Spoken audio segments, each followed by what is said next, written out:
नमस्कार साथियों, आशा करता हूँ सब अच्छे होंगे। आज हम चर्चा करेंगे एक सेगमेंट पर जो हम जीएस फर्स्ट पेपर की चर्चा हम पहले कर चुके हैं। आज चर्चा करेंगे जीएस 2 के बारे में कि इसका सिलेबस क्या है, सिलेबस के साथ इसमें टॉपिक को कैसे डिफाइन किया गया है। उनके आने का जो वेटेज है, उनके आने के जो प्रश्न हैं या उनके आने के जो वेटेज का मतलब नंबर कितने-कितने के आते हैं, हमें अपना फ़ोकस किन-किन विशेष पॉइंटों पर देना चाहिए ज़्यादा। क्योंकि अगर आपको ज्ञात होगा कि जब तक हम सिलेबस को अच्छे से नहीं समझेंगे, तब तक यूपीएससी के डिमांड को या प्रश्नों की डिमांड को नहीं समझ पाएँगे। तो बहुत ज़रूरी है तैयारी करने से पहले अपने पास एक ऐसी विद्या का होना यानी इट मीन्स मतलब आपके ऐसे ज्ञान का होना जो जब भी आप कुछ भी चीज़ पढ़ रहे हो, चाहे इकोनॉमी, पॉलिटी, ज्योग्राफी कुछ भी पढ़ रहे हो, न्यूज़पेपर पढ़ रहे हो, तब तक दिमाग में ये सेट नहीं हो पाएगा कि ये टॉपिक वहाँ जाके लिंक हो सकता है। तब तक आप सिलेबस अच्छी पकड़ नहीं बना पाएँगे। तो आज हम चर्चा करेंगे जीएस 2 के बारे में और समझेंगे जीएस 2 का सिलेबस क्या होता है, कितने-कितने लोगों ने कितने टॉपर्स ने कितने अंक प्राप्त करे। उसके साथ इसको कैसे डिफाइन कर सकते हैं सब टॉपिकों में, कितने-कितने नंबर का कैसे-कैसे आता है या तैयार कैसे करें, रिसोर्स कैसे इकट्ठे करें, टॉपिक नंबर यूनिट नंबर 1 के कैसे करें, यूनिट नंबर 2 के कैसे करें, यूनिट नंबर 3 के करें, पूरी कहानी समझेंगे। तो आइएगा चर्चा करते हैं जिन लोगों ने अगर जीएस 1 नहीं देखा है तो जाइएगा नीचे लिंक दिया गया टेलीग्राम का, बाकी सब चीज़ें दी गई हैं, डिस्क्रिप्शन में लिंक दे रखा है, वहाँ जा क्लिक करिएगा। या एलवीआईएस के प्ले स्टोर में जाके सिलेबस एनालिसिस में जाके वहाँ उसको भी देख सकते हैं। 1 के बारे में, आज 2 के बारे में चर्चा करेंगे। एक विशेष सूचना आप लोगों के लिए है, यूपीएससी की इस जर्नी में या स्टेट पीसीएस कोई भी एग्ज़ाम दे रहे हैं, उसकी जर्नी में बहुत ज़रूरी होता है कि आपके पास एक ऐसी कला का होना जिसको मैं आंसर राइटिंग कहता हूँ। अगर आपके पास आंसर राइटिंग की कला नहीं है, तो मान के चलें कि आपके पास कितना ज्ञान आपने इकट्ठा किया है, उसका कोई मैटर नहीं बन जाता। जब तक आप रिप्रेज़ेंट करने के तरीके नहीं जानते हैं, कैसे इंट्रो लिखें, कैसे हम लोग मेन पार्ट लिखें, कैसे कंक्लूजन लिखें, क्योंकि एग्ज़ाम के पास आपकी कॉपीज़ आती है और कॉपी में बेस्ट नहीं लिखा होगा तो फिर नंबर कैसे बेस्ट मिल जाएँगे। तो यहाँ मैं कह सकता हूँ 30-40% तो नॉलेज का रोल है, लेकिन बाकी जो बचा हुआ है आपके पास स्मार्ट वर्क का रोल है। स्मार्ट वर्क मतलब आंसर राइटिंग का रोल है। तो यहाँ पे आपको आज जो है शाम को 5 बजे 5 जून को आज जो है, ये सबके लिए फ्री स्टार्ट है देखिए, फ्री सेशन है। और ये आज साढ़े 9 बजे स्टार्ट हो रहा है पीएम पर। सारी इन्फॉर्मेशन मैं आपको दूँगा कि इसमें क्या करना है, किस-किस तरीके से आप इसको पार्टिसिपेट करेंगे।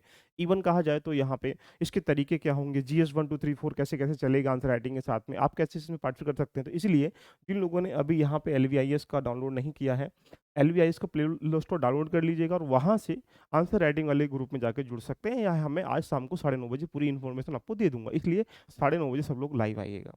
दूसरी बात यहाँ पे जिन बच्चों ने अभी जिनको लगता है कि यूपीएससी की जर्नी स्टार्ट करी है या कर चुके हैं या एक बार कहीं पढ़ लिया है, जब तक आपने इस बार का पेपर भी देखा होगा, जब तक हमें डेप्थ नॉलेज नहीं होगी, तो जब तक डेप्थ नॉलेज नहीं होगी तब तक हम एग्ज़ाम को क्रैक नहीं कर सकते। इसलिए पेपर में डेप्थ नॉलेज का होना बहुत ज़रूरी है और कहाँ से आएगी स्टार्टिंग बेसिक से आएगी। बेसिक एक ऐसा जड़ है जब जितनी जड़ें मजबूत होंगी, उतनी आप उसपे कितना ही मकान कॉन्सेप्ट खड़ा कर लीजिएगा। इसलिए जब तक आपका बेसिक क्लियर नहीं होगा तब तक आप कितना ही कुछ पढ़ लीजिएगा कोई बेनिफिट नहीं। इसलिए बेसिक को रेडी करने के लिए चीज़ों को इंटरलिंक करते हम लोग पढ़ाएँगे, सिलेबस के साथ में पढ़ाऊँगा। सारी एनसीईआरटी, ज्योग्राफी, हिस्ट्री, पॉलिटी सारी हम लोग कवर करेंगे। टॉपिक के साथ लिंक करते हुए चलेंगे, पीवाईक्यू भी देखते चलेंगे, मेंस आंसर राइटिंग भी करते हुए चलेंगे साथ-साथ में। तो जिन लोगों ने अभी जॉइन नहीं किया है, वो 10 जून से ये बैच स्टार्ट हो रहा है। इसको आप जॉइन कर लीजिएगा क्योंकि इसकी फीस जो है मात्र कितनी ₹900 है। तो आप कुछ नहीं करना, आपको प्ले स्टोर से डाउनलोड करना है यहाँ पे एलवीआईएस और वहाँ पे इसको डाउनलोड करने के बाद यहाँ पे एनसीईआरटी वाले फ़ोल्डर में जाके उसको बाय कर सकते हैं क्योंकि इसकी फ़ीस जो है ₹900 है और 1-2 दिन में हो सकता है क्लोज़ हो जाए ऑप्शन एडमिशन भी। इसलिए 10 जून से बैच स्टार्टिंग हो रहा है। आइएगा, चर्चा कर लेते हैं आज पूरी इस आंसर राइटिंग के सीख में। आप भी जानते हैं कि जब तक सिलेबस पकड़ बेहतर नहीं है, तब तक आप ये मान के चलें कि आपको यही नहीं पता कि सिलेबस अगर टॉपिक कहाँ से लिंक हो रहा है। आइए पूरी कहानी को समझते हैं और मस्ती के साथ यहाँ पे चलने का प्रयास कर लेते हैं अब कंटिन्यू। जीएस 2 पेपर में अगर हम लोग देखें तो सबसे पहले हम 3-4 पॉइंटों पर चर्चा करेंगे आज इस पे। इसका एक सिलेबस क्या होता है? सिलेबस बहुत सारे लोग क्या कहते हैं टॉपिक वाइज़ जान लेते हैं, कुछ लोग सब्जेक्ट वाइज़ जान लेते हैं। तो कुछ लोगों ने यही जान रखा लेकिन बट इसमें गवर्नेंस का कितना पार्टिसिपेशन है, कॉन्स्टिट्यूशन कितना है, पॉलिटी बहुत सारी चीज़ें यही होती हैं कि हम कॉन्स्टिट्यूशन को पॉलिटी को एक मान लेते हैं। तो यहाँ पे सोशल जस्टिस का कितना पार्टिसिपेशन है, आईआर का कितना पार्टिसिपेशन है, अगर ये हमें नहीं पता होगा तो हमारी तैयारी करने की जो डायरेक्शन है वो बेस्ट नहीं हो पाएगी। तो इसलिए बहुत ज़रूरी है कि हमारी तैयारी करने के लिए एक स्ट्रेटजी का होना, एक प्लान का होना और प्लान होगा तो हमारा माइंड उस पे फोकस करके काम करेगा। फिर जानेंगे सिलेबस के साथ इसके टॉपिक कैसे-कैसे हैं। फिर यहाँ पे नंबर कैसे-कैसे कितने-कितने लोगों को अभी तक आते हैं, कितने आ सकते हैं। उसके बाद हम ये भी जानेंगे कि लास्ट ईयर का जो ट्रेंड है, वो कितना-कितना कैसे रहा है। फिर पेपर के बारे में भी डिस्कशन करेंगे। 4 से 5 पॉइंटों में आज हम इस पे कवर करेंगे। तो बिना देरी किए हम लोग जान लेते हैं कि यहाँ पे अगर हम देखें, तो 5 पॉइंटों को मिलाकर इसको 3 पॉइंट, 2 पॉइंट भी कह सकते हैं, जिसको हम लोग इसको एक भी मान लेते हैं, गवर्नेंस सॉरी पॉलिटी को, कॉन्स्टिट्यूशन को एक भी मान सकते हैं, लेकिन अलग क्यों रखा गया है, इसके पीछे लॉजिक है। कॉन्स्टिट्यूशन अलग चीज़ है, पॉलिटी अलग चीज़ है। लोग लक्ष्मीकांत पढ़ के पॉलिटी को रेडी कर सकते हैं, ये असंभव नहीं है। कॉन्स्टिट्यूशन की किताब है लक्ष्मीकांत, ना कि वो पॉलिटी की किताब है। तो यहीं से हम जानेंगे, तो गवर्नेंस के बारे में 5 पॉइंटों को मिला के बना है। गवर्नेंस शासन व्यवस्था, पहले शासन व्यवस्था में अब की शासन व्यवस्था में बड़ा अंतर है। अब ई गवर्नेंस आ चुकी है, ई शासन आ चुका है। एक प्रकार से ई शासन क्या है, एक प्रकार से पारदर्शी बनने की तरफ हम अग्रसर हो रहे हैं, अकाउंटेबिलिटी की तरफ अग्रसर हो रहे हैं। पॉलिटी के बारे में जानेंगे, तो ये बिना देरी के हम लोग आगे बढ़ते हैं कि क्या इसका स्ट्रक्चर देखें। पॉलिटी के सापेक्ष में, कॉन्स्टिट्यूशन के सापेक्ष में कुछ मिला के एक सिनेरियो हम बनाते हैं कि पॉलिटी में इंडियन कॉन्स्टिट्यूशन की बात करता है, कॉन्स्टिट्यूशन चाहे कैसा भी हो, फीचर्स की बात करता है, अमेंडमेंट की बात करता है, प्रोविजन प्रावधान की बात करता है, कॉन्स्टिट्यूशन एंड नॉन कॉन्स्टिट्यूशन जितनी बॉडीज हैं उनके बारे में यहाँ पॉलिटी के कुछ सापेक्ष में प्रश्न पूछे जाते हैं। अगर हम गवर्नेंस के सापेक्ष की बात करेंगे, तो यहाँ गवर्नेंस शासन व्यवस्था में देखा जाए, तो यहाँ पे 3 से 4 पॉइंटों की बात करता है। पहला, गवर्नमेंट जितनी भी पॉलिसीज़ वगैरह हैं, उनके बारे में बात कर लेता है। गवर्नेंस शासन शासन व्यवस्था के बारे में बात कर लेता है। ट्रांसपेरेंसी, पारदर्शिता के बारे में बात करता है। अकाउंटेबिलिटी यानी जवाबदेही के बारे में बात करता है।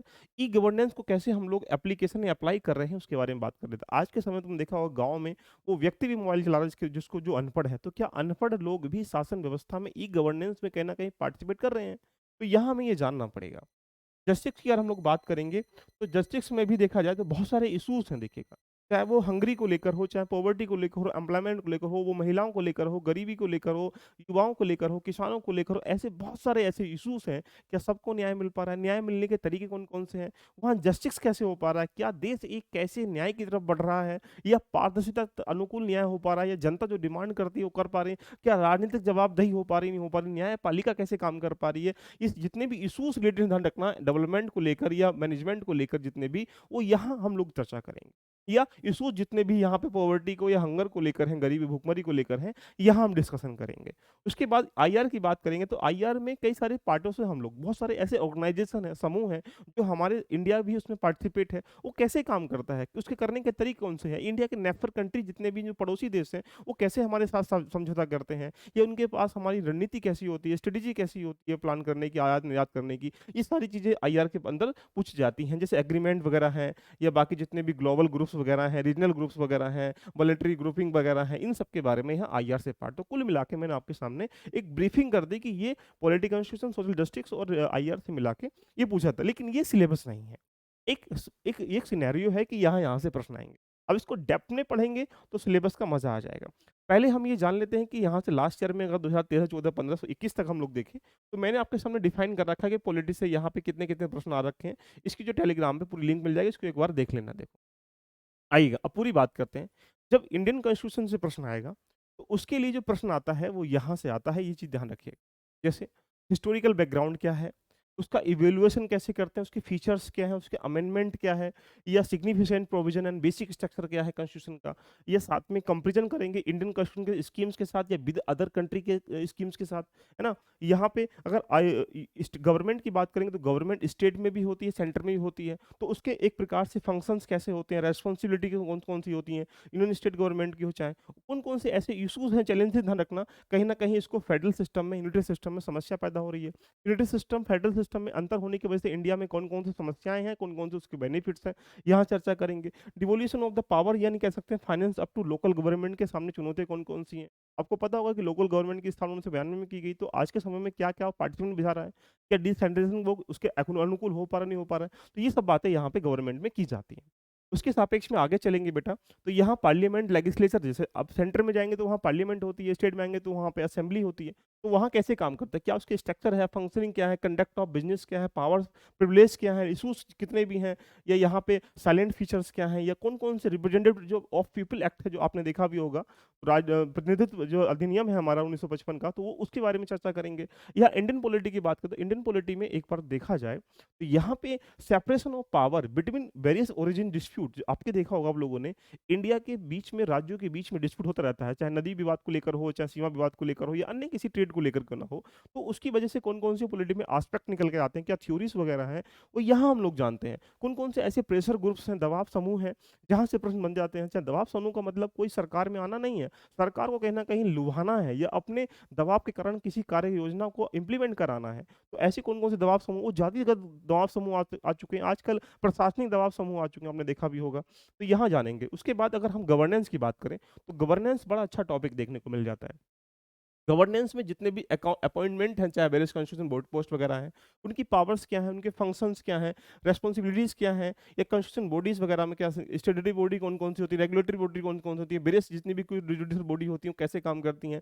इंपॉर्टेंट एस्पेक्ट्स के बारे में चर्चा करेंगे, कौन-कौन से ऐसे मुख्य बिंदु हैं, जहाँ से वो प्रश्न पूछता है, ट्रांसपेरेंसी कैसे काम करती है, अकाउंटेबिलिटी कैसे काम करती है, ई-गवर्नेंस कैसे काम करता है, उसके मॉडल कौन-कौन से हैं यहाँ पे, सक्सेस मॉडल कौन-सा है, लिमिटेशन सीमाएँ कौन-कौन सी हैं, पोटेंशियल पावर या जितनी भी स्ट्रॉन्ग हमारी कैपेबिलिटी है इंडिया की, वो ई-गवर्नेंस में कैसे बिल्ड कर पा रही है। आज के समय कोरोना ने हमें बहुत कुछ सिखा दिया। ये सब चीज़ें हम यहाँ गवर्नेंस में पढ़ते हैं, और गवर्नेंस एक ऐसी व्यवस्था है जहाँ पे विकासात्मक योजनाओं को इम्प्लीमेंट करने के तरीकों के साथ-साथ जनता को लाभान्वित किया जाता है। तो यहाँ भी हम जानेंगे सिटीजन चार्टर क्या होता है, ट्रांसपेरेंसी क्या होती है, अकाउंटेबिलिटी क्या होती है, इंस्टीट्यूशन एंड नॉन जितनी भी अदर मेजर्स वगैरह हैं उनके बारे में यहाँ पूछा था। Role of civil service in the democracy, कितना अच्छा क्वेश्चन देखने को मिल रहा है कि लोक प्रशासन का सिविल सेवा में क्या भूमिका है, दिखेगा। तो यहाँ पे ये सारी चीज़ें यहाँ पे हम गवर्नेंस के बारे में बात करते हैं। अगर हम डेवलपमेंट की बात करेंगे, तो डेवलपमेंट से जब भी प्रश्न आते हैं, तो यहाँ से प्रश्न देखने को आपको मिलेगा। डेवलपमेंट में अगर देखा जाए, तो यहाँ पे जितने भी एक प्रकार से पॉलिसीज़ वगैरह हैं, जितने इंटरपेंडेंसी में हैं या डेवलपमेंट जो है वेरियस सेक्टर हो रहा है, तो विकास के बहुत सारे वेलफेयर, आप सोचा इंडिया में एनजीओज़ भी काम कर रहे हैं, इतने एनजीओज़ काम करने के बाद भी इंडिया में डेवलपमेंट की जो दर है, ये गति है, बहुत धीमी है। इंडिया में 70% 60% के आसपास क्या युवा निवास करता है, उन युवाओं के हाथ में वेलफेयर स्कीम्स नहीं है, उन युवाओं के हाथ में रोजगार नहीं है। तो ये डेवलपमेंट के बारे में बात करें, क्या मैकेनिज्म है, क्या इंस्टीट्यूशंस हैं, क्या बॉडीज़ हैं, कॉन्स्टिट्यूशन जितने भी हैं, या बहुत सारे सेंट्रल या स्टेट गवर्नमेंट स्कीम्स होती हैं, जहाँ से वो यहाँ पे प्रश्न पूछते हैं। चाहे वो मिड डे मील को लेकर पूछे, चाहे वो किसी किसान संबंधी विकास योजना को लेकर पूछे। तो ये डेवलपमेंट से प्रश्न निकल के आते हैं। आइएगा, आगे चलते हैं इसकी कहानी को लेकर। उसके बाद अगर हम लोग बात करेंगे यहाँ से आईआर की। तो आईआर के बारे में जब भी प्रश्न पूछता है, तो देखिए ये टॉपिक है। इंडिया ने जितने भी नेफर कंट्रिलेशन हैं, उनसे प्रश्न पूछता है, चाहे वो पाकिस्तान हो, चाहे वो नेपाल हो। उसके बाद जितने भी वॉलंटरी या रिलीजन, जितने भी ग्लोबल ग्रुप्स वगैरह हैं, एग्रीमेंट्स वगैरह हैं, जितने भी हमारे पास इंडिया के साथ इंटरेस्टेड जो जितनी भी कंट्री हैं, आयात-निर्यात करते हैं, या कुछ ऐसा संधि या समझौते हैं, चाहे राजनीतिक चीज़ें हों, चाहे धार्मिक चीज़ें हों, चाहे आर्थिक चीज़ें हों, वहाँ से प्रश्न लेके आता है। इफेक्ट ऑफ पॉलिसीज़, जितनी भी पॉलिसीज़ वगैरह चल रही है पॉलिटिकल में, development is the countries in the interested, जितने भी हैं इंडियन डायस्पोरा। तो यहाँ से ये प्रश्न पूछ के आता है इंडिया में। बहुत सारे जितने इंपोर्टेंट जितने भी इंटरनेशनल इंस्टीट्यूशन हैं, वो कैसे काम कर रहे हैं, डब्ल्यूटीओ हो, चाहे डब्ल्यूएचओ हो, या बाकी जितने भी इंस्टीट्यूशन हैं, जी20 हो, जी7 हो, जितने भी कंट्री हैं, इंस्टीट्यूशन हैं, कैसे वो काम करते हैं। ये एक पार्ट है किसका? इस सिलेबस का। लेकिन अभी इसके बारे में हमें और बहुत कुछ डीपली पढ़ना है, देखिएगा। यहाँ से हम लोग बात करेंगे, ये आपके सामने एक चार्ट दिखाई दे रहा होगा, और इस चार्ट में मैं आपको ये चीज़ दिखा दूँगा, देखिएगा। ये सारी चीज़ें आपको मिल जाएँगी। अब देखो, 250 नंबर का आपको पता है, 250 नंबर में polity, constitution, social justice, governance और आईआर का पार्ट मिलके बना होता है। अगर हम बेसिक स्ट्रक्चर से बात करें, 2015 में 37.5 नंबर का, 12.5 नंबर का, यहाँ 15 नंबर का, यहाँ 10 नंबर का, ये 15 नंबर का, ये 0 नंबर का, 10 नंबर का प्रश्न पूछा। आपको पता है कि प्रश्न की प्रवृत्ति 2 प्रकार की होती है। जहाँ आपको 150 वर्डों में लिखना होगा, वो प्रश्न 10 नंबर का होगा। जहाँ आपको 250 वर्डों में लिखना होगा, वो प्रश्न 15 नंबर का होगा। तो आपको दिमाग में सिनेरियो बन पा रहा होगा। कहीं 10 नंबर के, कहीं 15 नंबर के क्वेश्चनों को सजाया जाता है according to situation. Comparison of constitution से, स्कीम से जो प्रश्न आया, देखिए 0-0, यहाँ 15 प्रश्न, यहाँ 10 प्रश्न, यहाँ 10 प्रश्न, यहाँ 15 प्रश्न। ये आपको एक डायरेक्शन दिखा रहा सब टॉपिक, जो आपको मेन टॉपिक जो है, ये वो है जो आपको बिल्कुल जीएस 2 के लिए रेडी होनी चाहिए। एग्जीक्यूटिव जो हमारी पास कार्यपालिका है, वहाँ से देखा जाए तो यहाँ पे एक प्रश्न देखने को मिला 2021 में, उससे पहले यहाँ पे कोई प्रश्न नहीं देखने को मिला।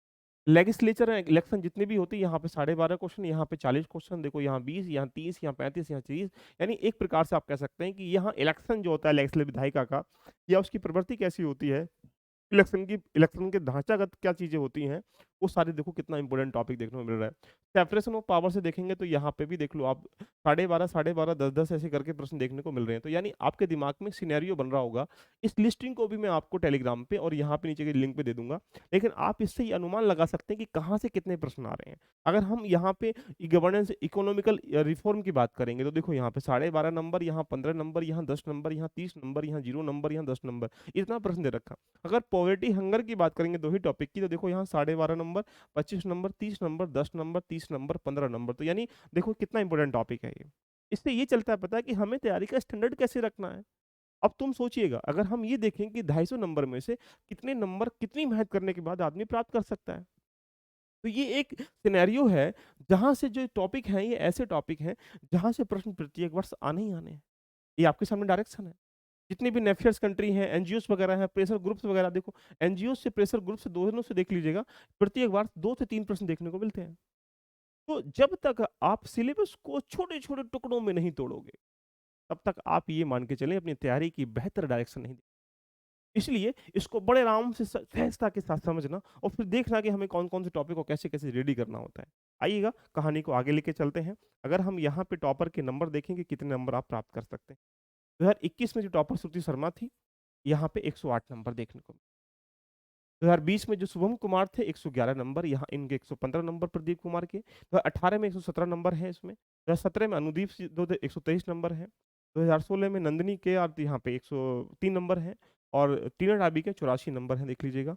और 2014 में ध्यान रखना इरा सिंगल यहाँ पे 122 नंबर। बहुत सारी चीजें दिमाग में आ पा रही होंगी, सर हमारा पॉलिटिकल साइंस सब्जेक्ट है। टीना डाबी का क्या था? पॉलिटिकल। कितने नंबर हैं? ये जो मिथ होता है इसको दूर निकाल दीजिए।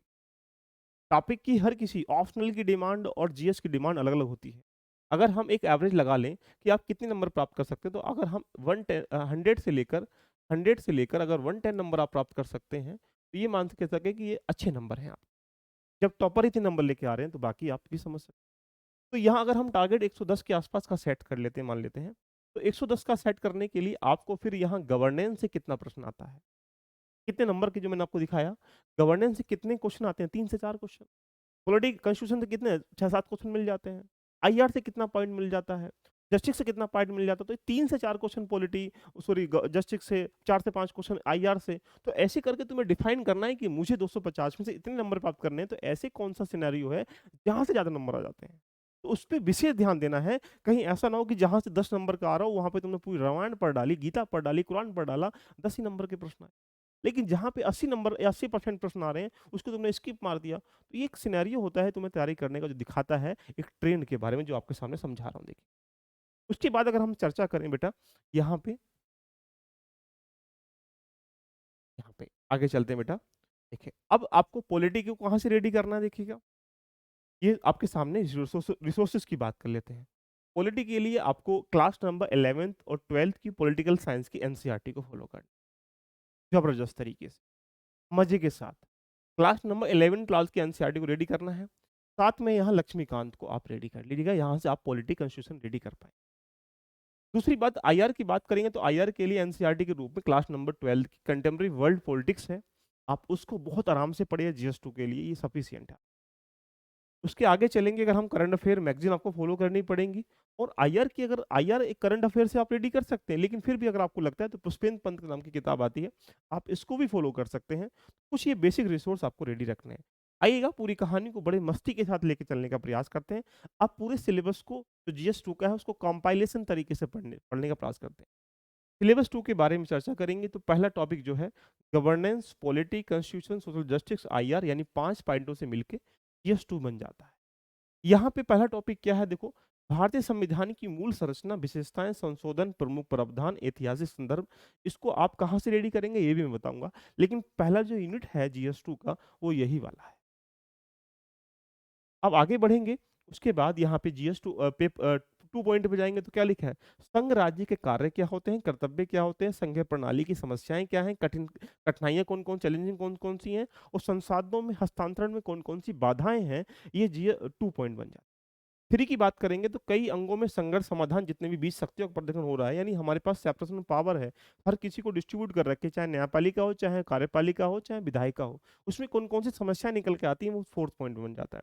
5 पॉइंट में जाएँगे तो अन्य देशों की जितनी व्यवस्थाएँ हैं, संरचनाएँ हैं, प्रशासन है, व्यावसायिक प्रथाएँ हैं, शक्तियाँ हैं, संसद राज्यों के बीच में जितनी भी तुलनाएँ कर सकते हैं, वो 4 पॉइंट में आ जाता है।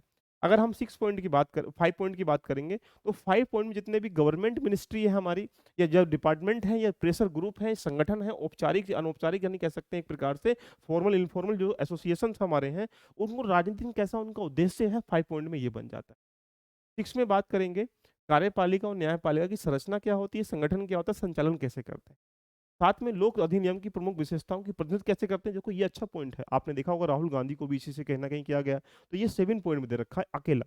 तो वहाँ से कई संवैधानिक जितने भी निकाय हैं, नियुक्ति जो हमारे पास कॉन्स्टिट्यूशनल बॉडीज़ हैं, चाहे वो इलेक्शन कमीशन हो, चाहे वो वहाँ पे बाकी जितने भी फाइनेंस कमीशन हो, या बाकी अन्य वो संस्थाएँ हों, उनमें कैसे काम करते हैं। फिर 9th में जो यहाँ पे स्टैट्यूटरी और रेगुलेटरी जितनी भी बॉडीज़ वगैरह हैं, अर्धन्यायिक एजेंसी, जैसे आपको पता होगा फाइनेंस कमीशन अर्धन्यायिक संस्था है। उसके कौन-कौन से कार्य होते हैं, कौन-कौन से हस्तक्षेप करती है, क्या हस्तक्षेप नहीं करती, क्या उनकी लिमिटेशन है, क्या उनके कर्तव्य है, क्या उनके महत्व है, इन सब के बारे में यहाँ पॉइंट नंबर 9 में। 10 की बात करेंगे तो विकास प्रक्रियाओं में जितने भी एनजीओज़ वगैरह हैं, वो कैसे काम करते हैं, चैरिटी कैसे काम करती है, संस्थागत कैसे काम करते हैं, उनके कौन-कौन से हितकारक भूमियाँ हैं, वो टॉपिक नंबर 10 में है। टॉपिक नंबर 11 की बात करेंगे तो आबादी के सबसे कमज़ोर वर्ग के लिए जितनी भी वेलफेयर स्कीम लेके आते हैं हम लोग, गवर्नमेंट हो, चाहे स्टेट की हो, चाहे सेंटर की हो, दोनों कैसे पार्टिसिपेशन करती हैं, वो टॉपिक नंबर 11 में जाते हैं। 12 की बात करेंगे तो स्वास्थ्य को लेकर, शिक्षा को लेकर, मानव संसाधन के क्षेत्र में जितनी भी सामाजिक क्षेत्र में सेवाएँ विकास हो रहा है, उसके प्रशासनिक संबंधी कौन-कौन से इश्यूज़ हैं, वो यहाँ पे टॉपिक नंबर 12 में जाते हैं।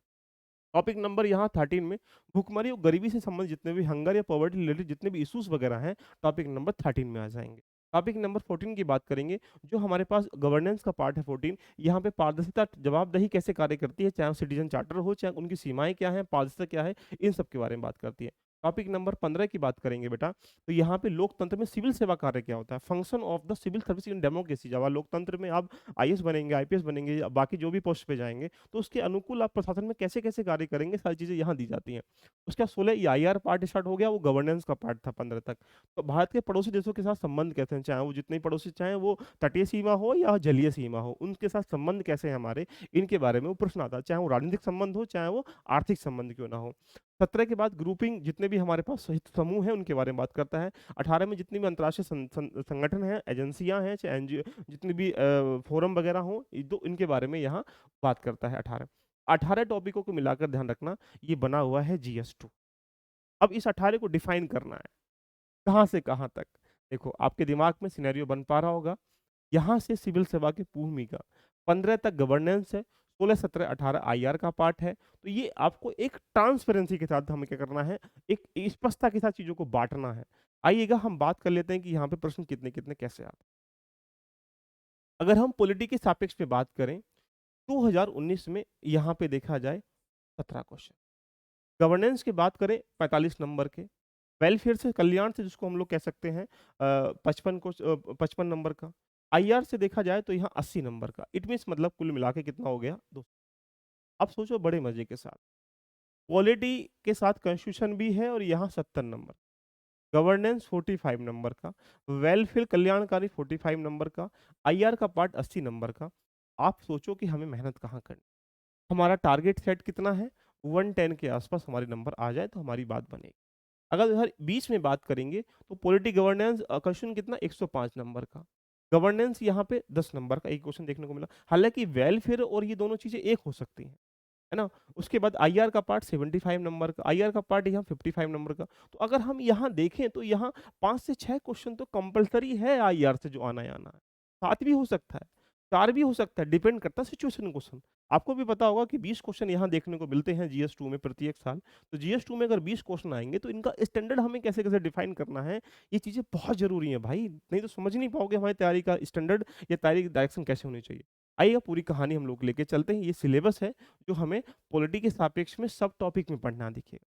मैंने आपको यहाँ डिफाइन कर दिया है। ये सिलेबस है पॉलिटी का, जो आपको यहाँ इसको डिफाइन करना, वो कॉन्स्टिट्यूशन का था। ये टॉपिक है गवर्नेंस का, जो मैंने यहाँ डिफाइन कर रखा है कि कौन-कौन से टॉपिक को रोल करना है।